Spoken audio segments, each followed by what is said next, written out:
கர்த்தருக்குள் பிரியமானவர்களே, ஆண்டவராய் இயேசுவின் புண்ணிய நாமத்தினாலே உங்களை வாழ்த்தி வரவேற்கிறேன். இந்த நாளினுடைய செய்தி என்ன? இருளிலே நாம் எவ்வாறு பிரகாசிப்பது? வெளிச்சம் அதிகமாக இருக்கிறது. அதிலே ஒரு விளக்கை எரிய விட்டால் அந்த விளக்கின் வெளிச்சம் மக்களுடைய கண்களுக்கு மதிப்புள்ளதாக காணப்படாது. ஆனால் இருள் நிறைந்திருக்கும் போது ஒரு மெழுகுவர்த்தியை அல்லது ஒரு விளக்கை வைத்தால் அந்த வெளிச்சமானது எவ்வளவு பிரகாசிக்கிறது. இந்த உலகத்திலே இருள் நிறைந்த உலகத்திலே வாழ்கிறோம். இருள் நிறைந்த காலம் வரப்போகிறது. இருள் என்பதற்கு விளக்கம் என்ன? அறியாமை என்று சொல்லலாம், பாவம் என்று சொல்லலாம், அல்லது சாத்தானின் அதிகாரம் என்று சொல்லலாம். இந்த உலகத்தினுடைய மக்கள் எல்லாருமே இன்றைக்கு இருளிலே வாழுகிறார்கள், அல்லது உலகமானது இருளை நோக்கி வேகமாய் நடந்து கொண்டு இருக்கிறது. இப்படிப்பட்ட காலத்திலே ஆண்டவருக்கென்று எப்படி பிரகாசிப்பது? இது முக்கியமான ஒரு கேள்வி. இந்த கேள்வி அடிக்கடி உங்களுடைய உள்ளத்திலே வந்திருக்கலாம். அருமையானவர்களே, இந்த கேள்வியை பரிசுத்த ஆவியானவர் உங்களுக்குள்ளே எழுப்பி உங்களை சிந்தித்து உணர்வடைய செய்யக்கூடிய நிலையிலே காணப்படுகிறார். ஆகவே இன்றைக்கு இருளிலே எவ்வாறு பிரகாசிப்பது? இந்த அருமையான செய்தி ஆயத்தம் பண்ணும் பொழுது என்னுடைய உள்ளத்திலே நோவாவை குறித்து நான் கற்றுக்கொள்ள ஆவியான உதவி செய்தார். நோவாவை குறித்து ஒரு கேரக்டர் ஸ்டடி, அதாவது அவனுடைய குணநலனை கற்றுக்கொள்ளுகிற ஒரு திருமறை செய்தியாக இது காணப்படுகிறது. நோவாவின் காலம் பயங்கரமான ஒரு காலம். அங்கே வேத புத்தகத்திலே ஆதியாகமம் 6ஆம் அதிகாரம் 5 வாசித்தால், மனுஷனுடைய அக்கிரமம் பூமியிலே பெருகினது என்றும் அவன் இருதயத்தின் நினைவுகள் எல்லாம் பொல்லாதது என்று கண்டு. அப்படியானால் நோவாவின் காலமானது இருள் நிறைந்த காலம், அக்கிரமம் பெருகின காலம், மனிதனுடைய சிந்தனைகள் எல்லாம் பொல்லாததாக காணப்பட்டது. தேவனாகிய கர்த்தர் இந்த மனுகுலத்தை படைத்ததற்காக வேதனைப்பட்டார் என்று திருமறை வசனத்திலே வாசிக்கிறோம். நாம் வாழுகிற பூமியிலே நம்முடைய காலம் கொடிதான காலம்.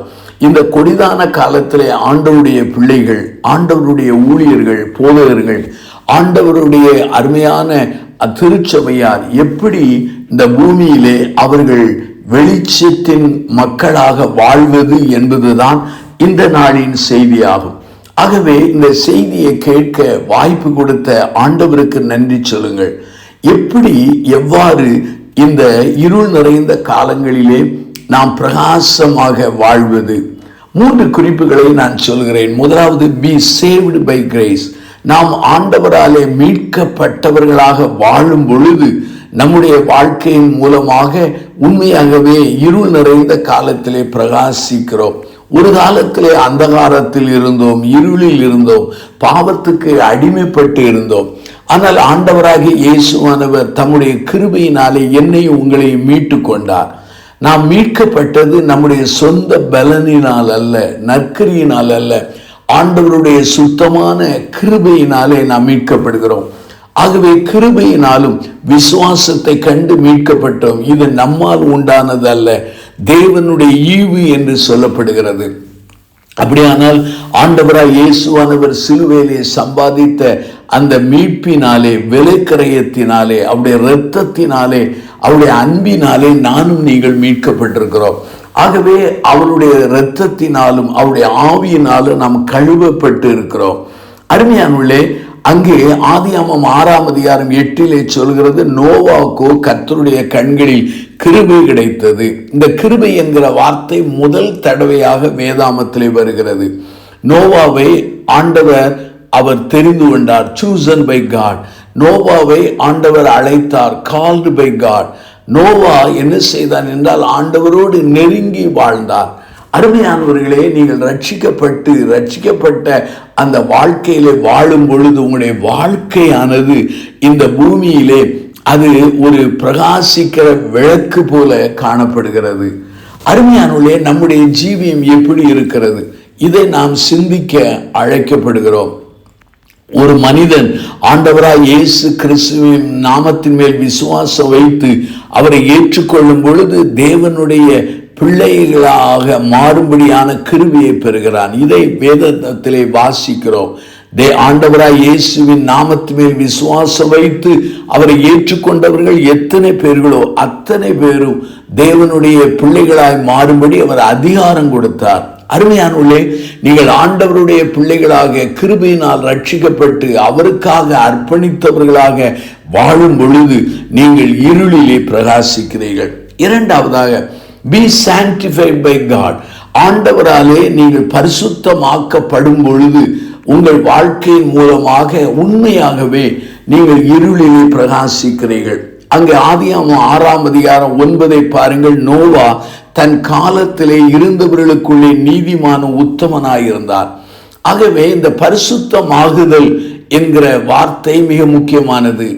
2 வார்த்தையை நான் பயன்படுத்துகிறேன். ஒன்று ஜஸ்டிபிகேஷன், நீதிமானாக்கப்படுதல் ஒரே நிமிடத்தில் நடந்து விடுகிறது. என்றைக்கு ஆண்டவரை ஏற்றுக்கொள்கிறோமோ அப்பொழுதே நாம் ஆண்டவராலே நீதிமானாக்கப்படுகிறோம். பாவியாயிருந்த நம்மை பாவம் செய்யாத நீதிமான் போல மாற்றி விடுகிறார். இரண்டாவதாக, ஆனால் இந்த ஜஸ்டிபிகேஷன், நீதிமானாக்கப்படுவது ஒரே நிமிடத்தில் நடந்துவிடும். ஆனால் சாங்டிஃபிகேஷன், பரிசுத்தமாகுதல் என்பது ஒரு தொடர் நிலையாகும். இது வாழ்க்கை முழுவதும் நடக்கிற ஒரு காரியமாகும். 3 விதமான சாங்டிஃபிகேஷன், 3 விதமான பரிசுத்தமாகுதலை சொல்கிறேன். ஒன்று பொசிஷனல் சாங்டிஃபிகேஷன் என்று சொல்லலாம். 1 கொரிந்தியர் புத்தகம் 6:9-11 வாக்கியங்களை வாசித்து பாருங்கள்.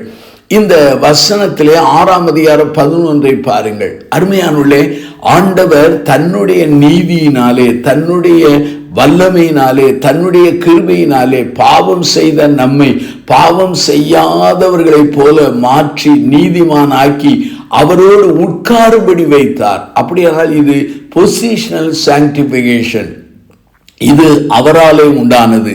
ரெண்டாவது, இன்னொரு சாங்டிஃபிகேஷன், ப்ராக்ரஸிவ் சாங்டிஃபிகேஷன். இது ஒரு தொடர் நிலையாகும். நான் ஆண்டவரை ஏற்றுக்கொண்டேன், அவர் என்னை நீதிமானாக்கினார், உண்மை. ஆனால் ஒவ்வொரு நாளும் அவரோடு இணைந்து அவருடைய நாமத்தினாலும் இரத்தத்தினாலும் ஆவியானவராலே கழுவப்படும் பொழுது நம்முடைய வாழ்க்கையில தொடர் நிலையாக நாம் பரிசுத்தமாக்கப்படுகிறோம். இன்னொரு சாங்டிஃபிகேஷன் இருக்கிறது. அது என்னென்றால் பெர்பெச்சுவல் சாங்டிஃபிகேஷன், நிரந்தரமான ஒரு பரிசுத்தமாகுதல். இது நாம் நித்தியத்திலே ஆண்டவரோடு வாழும் பொழுது அந்த கிருபையை நாம் பெற்றுக்கொள்கிறோம். ஆகவேதான் வேதவசனம் சொல்கிறது, முடிவு பெரிதும் நிலைத்திருக்கிறவனே ரட்சிக்கப்படுவான் என்று சொல்லப்படுகிறது. அருமையான 2 தீமோத்தேயு 2:21 பாருங்கள். ஒரு வீட்டிலே அதிகமான பாத்திரங்கள் உண்டு. பெரிய பாத்திரங்கள், சிறிய பாத்திரங்கள் உண்டு. ஆகவே அந்த பாத்திரங்கள் ஆயத்தமாகி தங்களை சுத்திகரித்து கொண்டால் எஜமானாலே உபயோகிக்கப்படுகிறதும் எஜமானாலே கனப்படுத்துகிற பாத்திரங்களாக மாற வாய்ப்பு இருக்கிறது என்று சொல்லி அங்கு 2 தீமோத்தேயு புத்தகம் 2:21 வாசிக்கிறோம். இந்த செய்தியை கேட்டுக்கொண்டிருக்கிற சகோதர சகோதரிகளே, ஆண்டவருடைய பிள்ளைகளாக வாழும் பொழுது, மீட்கப்பட்டவர்களாய் வாழும்போது இருளிலே பிரகாசிக்கிறோம். இரண்டாவதாக, ஆண்டவருக்குள்ளே பரிசுத்தமாகுதலிலே தொடர்ந்து நீங்கள் வளர்ந்து கொண்டிருக்கும் பொழுது உங்கள் வாழ்க்கையின் அந்த பரிசுத்தமாகிற ஜீவியத்தின் மூலமாய் இந்த பூமியிலே நீங்கள் ஒரு வெளிச்சம் போல மாறுகிறீர்கள். மூன்றாவதாக, கடைசியாக ஒன்றை நான் சொல்ல போகிறேன். Be servant of God. நாம் ஆண்டவருடைய பணியாளனாக, ஊழியக்காரனாக, ஊழியம் செய்கிறவர்களாய் மாறும் பொழுது இருளிலே இருக்கிற அந்த விளக்கு போல பிரகாசத்தை பெறுகிறோம். அங்கே எபிரேயர் நிருபம் 11:7 வாசிக்கிறேன். விசுவாசத்தினாலே நோவா தற்காலத்திலே காணாதவைகளை குறித்து தேவ எச்சரிப்பு பெற்று பயபக்தி உள்ளவனாகி தன் குடும்பத்தை ரட்சிப்பதற்கு பேழையை உண்டு பண்ணினான். அதனாலே அவன் உலகம் ஆக்கினைக்குள்ளாது என்று தீர்த்து விசுவாசத்தினால் உண்டாகும் நீதிக்கு சுதந்திரவாளியானான். இந்த அருமையான நோவாவுக்கு கர்த்தர் எதை கட்டளையிட்டாரோ, எதை போதித்தாரோ, எதை சொன்னாரோ அப்படியே செய்தான். பேழையை செய்யென்றார், செய்தான். பேழைக்குள்ளே அநேக காரியங்களை சபதரித்து சேர்த்துக்கொள் என்றார், அப்படியே செய்தான். அதே சமயத்தில் அந்த பேழையை திறக்கும் பொழுது கூட ஆண்டவரின் ஞானத்தையும் வழிநடத்தலையும் பெற்றான். அருமையானவர்களே, நோவாவின் வாழ்க்கை முழுவதுமே கீழ்ப்படுதல் நிறைந்த ஒரு வாழ்க்கையாக மாறுகிறது. ஒரு எஜமானுக்கு உண்மையான வேலைக்காரன் யார்? எஜமான் சொல்லுகிறதை செய்கிறவன், கீழ்ப்படுகிறவன் தான். அருமையானுடைய ஆண்டவருடைய பிள்ளையாய் வாழ்ந்தால் போதாது, ஆண்டவருக்குள்ளே பரிசுத்தமாய் ஜீவித்தால் போதாது, ஆண்டவருக்கென்று நீங்கள் வல்லமையான ஊழியக்காரனாக மாற வேண்டும், அவருடைய வேலைக்காரனாய் மாற வேண்டும். அவர் ராஜாவாக இருக்கிறார். 3 காரியங்களை இந்த எபிரேயர் 11:7 சொல்கிறேன். முதலாவது 11:7 விசுவாசத்தினாலே நோவா என்று சொல்லப்படுகிறது. அதனுடைய பொருள் he had faith. அப்படியானால் தேவன் மேலே அசைக்க முடியாத விசுவாசம் உள்ளவனாயிருந்தார்.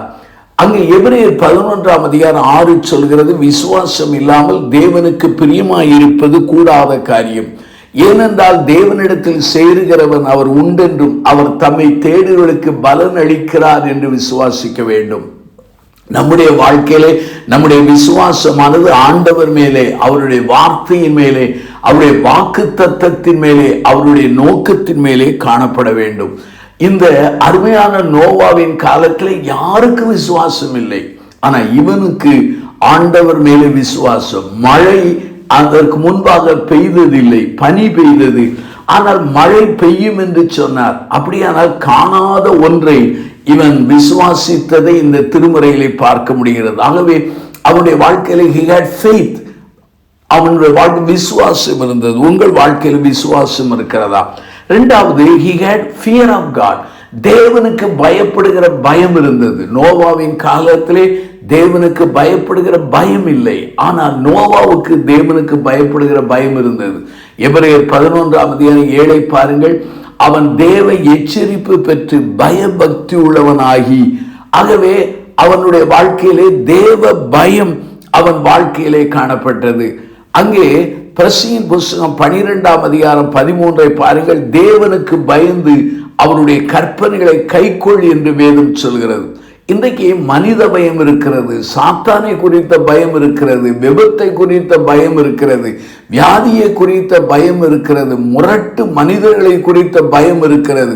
ஆனால் இன்றைக்கு தேவ பயமானது மக்கள் மத்தியிலே குறைந்து கொண்டே காணப்படுகிறது. அருமையானுள்ளே, தேவ பயத்திலே வாழுகிறோமா? தேவ பயம் என்றால் என்ன? ஆண்டவர் எதை சொல்லுகிறாரோ அதை அப்படியே கீழ்ப்படுகிறது தான் தேவ பயம். ஆபிரகாமை பார்த்து உன் மகனை பலியிடு என்று சொன்னார், உடனே பலியிட சொன்னார். பலியிடும் பொழுது கர்த்தர் தடுத்து சொல்கிறார், நீ இப்போது நீ தேவனுக்கு பயந்திருக்கிறவன் என்று நான் காண்கிறேன் என்று சொன்னார். அப்படியானால் தேவ பயம் என்றால் என்ன? ஆண்டவர் சொல்லுகிறதை செய்வது. அப்படியான முதலாவது இவனுக்கு விசுவாசம் இருந்தது. இரண்டாவதாக தேவ பயம். மூன்றாவதாக he had faithfulness, அவன் உண்மை உள்ளவனாயிருந்தார். உண்மை உள்ள மனிதன் பரிபூர்ண ஆசீர்வாதங்களை பெறுவான் என்று வேதவசனம் சொல்கிறது. பாருங்கள், 120 வருடங்களாக அந்த மனிதன் எச்சரிப்பின் செய்தியை சொன்னான், பேழையை கட்டினான். ஆண்டவர் சொன்னதிலே ஒன்றை கூட அவன் தடுமாறவில்லை. 1 கொரிந்தியர் புஸ்தகம் 4:2 சொல்லுது, உக்கரான உள்ள ஒரு மனிதன் உண்மை உள்ளவனாக காணப்பட வேண்டும். நானும் நீங்களும் நம்முடைய வாழ்க்கையின் ஒவ்வொரு பகுதியிலும் உண்மை காணப்பட வேண்டும். இந்த உண்மை காணப்பட்டதினாலே அவன் உண்மை உள்ள வேலைக்காரனாய் இருந்தார். அருமையானவர்களே, இந்த நோவாவின் வாழ்க்கையிலே எல்லா விதத்திலும் உண்மை உள்ளவனாயிருந்தான். ஆகவே இவன் உண்மை உள்ள வேலைக்காரன், தேவ பயம் நிறைந்த வேலைக்காரன், விசுவாசம் நிறைந்த வேலைக்காரன். நம்முடைய வாழ்க்கையை நீங்கள் சிந்தித்து பார்க்க அழைக்கப்படுகிறீர்கள். ஆகவே நாம் இருளிலே எவ்வாறு பிரகாசிப்பது? ஒன்று, நம்முடைய வாழ்க்கையிலே ஆண்டவருடைய பிள்ளையாக வாழ்வது. இரண்டாவதாக ஆண்டவருக்குள் பரிசுத்தமாகிற ஜீவியத்திலே தொடர்வது. மூன்றாவது என்ன? ஆண்டவருக்கு உண்மையுள்ள ஊழியக்காரனாய் மாற வேண்டும். இந்த நோவா தேவனுக்கு பயந்து இருந்தான், தேவன் மேல் விசுவாசம் உள்ளவனாயிருந்தான். அதே சமயத்தில் அவருடைய வாழ்க்கையில உண்மை உள்ளவனாய் காணப்பட்டான். இப்படிப்பட்ட ஒரு நிலை காணப்பட்ட பொழுது அந்த இருள் நிறைந்த காலத்திலே பிரகாசித்தார். அருமையானே, நோவாவின் வாழ்க்கையோடு நம்முடைய வாழ்க்கையை ஒப்பிட்டு பார்ப்போம். ஒப்பிட்டு பார்த்து நம்மை ஆண்டவருக்கென்று அர்ப்பணிப்போம். கண்களை மூடி நாம் ஜெபிப்போம். அன்பின் ஆண்டவரே, இந்த நல்ல நாளுக்காக நாங்கள் நன்றி சொல்கிறோம். ஆண்டவரின் வல்லமை, ஆண்டவருடைய கரம் எங்களோடு கூட இருக்கட்டும். நோவாவின் வாழ்க்கையோடு எங்களை ஒப்பிட்டு பார்க்க எங்கள் உதவி செய்தீர். நோவாவை போல உம்முடைய பிள்ளையாக வாழ, உம்முடைய பரிசுத்தத்திலே தொடர, உமக்கு பிரியமான வேலைக்காரனாய் வாழ்ந்து இந்த பூமியிலே நாங்கள் பிரகாசிக்கிற விளக்காக ஜீவிக்க உதவி செய்யும். இந்த செய்தியை கேட்ட மக்களை ஆசீர்வதியும். இயேசுவின் நாமத்தில் ஜெபிக்கிறோம் பிதாவே, ஆமென்.